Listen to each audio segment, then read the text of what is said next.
రాజకీయ వ్యవస్థలో ఉన్నప్పుడు ప్రతి మంచి కార్యక్రమాన్ని కూడా ఏదో విధంగా నెగటివ్ గా తీసుకెళ్లేటువంటి వ్యవస్థ ఉంది ఈ రోజున.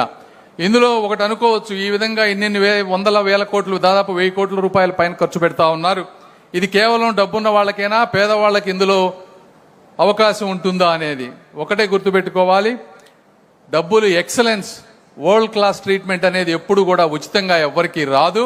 అతి కొద్ది కాలంలోనే Vizianagaram medical college, Rajahmundry medical college, Eluru medical college, Machilipatnam medical college, Nandyal ప్రభుత్వ మెడికల్ కాలేజ్ను 2023-24లో ప్రారంభించాం. ఫోటోలు చూపించమా. Vizianagaram medical college, government medical college Vizianagaram, Rajahmundry medical college, ఇవి రాజమండ్రి మెడికల్ కాలేజ్లో క్లాసులు, ఏలూరు మెడికల్ కాలేజ్, ఇవి ఏలూరు మెడికల్ కాలేజ్లో క్లాసులు, మచిలీపట్నం మెడికల్ కాలేజ్, ఇవి మచిలీపట్నం మెడికల్ కాలేజ్లో అవైలబుల్ గా ఉన్న క్లాసులు, నంద్యాల మెడికల్ కాలేజ్, ఇవి నంద్యాల మెడికల్ కాలేజ్లో అవైలబుల్ గా ఉన్న క్లాసులు మొదలైనవి 2023-24 సంవత్సరానికి. ఇవి కాక ఎన్నికలు వచ్చే నాటికి పాడేరు, పులివెందుల కాలేజీలు కూడా క్లాసులకు సిద్ధమయ్యాయి.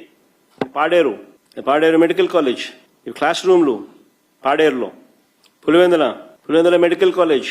హాస్పిటల్ ఒకటి, టీచింగ్ మెడికల్ కాలేజ్ ఒకటి అండి. నా ఉద్దేశం మెడికల్ కాలేజీలు అవసరం లేదు, ఇప్పటికే ఎక్కువైపోయినాయి.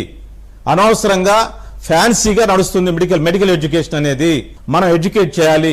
మన రాష్ట్ర ప్రజానీకానికి కావాల్సిన డాక్టర్స్ కంటే ఎక్కువ మంది డాక్టర్స్ ఉత్పత్తి చేసే విధానం ఇప్పుడు ఆల్రెడీ ఉన్న ఎగ్జిస్టింగ్ కాలేజీలోనే ఉంది. ప్రపంచ లెక్కల ప్రకారం ప్రతి 1000 మందికి ఒక డాక్టర్ ఉంటే అది కరెక్ట్ రేషియోలో ఉన్నట్టుగా ఉంటుంది. వీళ్ళ రేషియో ఈ రోజున 10,000 మందికి 7 మాత్రమే ఈ రోజున భారతదేశంలో ఉన్నారు. ఆ రేషియో సరిపోయినంత లేదు. అదేవిధంగా ఈ రోజు పెట్టేటువంటి మెడికల్ కాలేజెస్ తీసుకుంటే, ఈ రోజున విట్టు, SRM యూనివర్సిటీ తీసుకుంటే రాష్ట్ర దేశంలో ఎక్కడి నుంచో వచ్చి ఈ ప్రాంతంలో ఫీజులు కడతా ఉన్నారు. ఈ రోజున విట్టు, SRM యూనివర్సిటీ తీసుకుంటే రాష్ట్ర దేశంలో ఎక్కడి నుంచో వచ్చి ఈ ప్రాంతంలో ఫీజులు కడతా ఉన్నారు.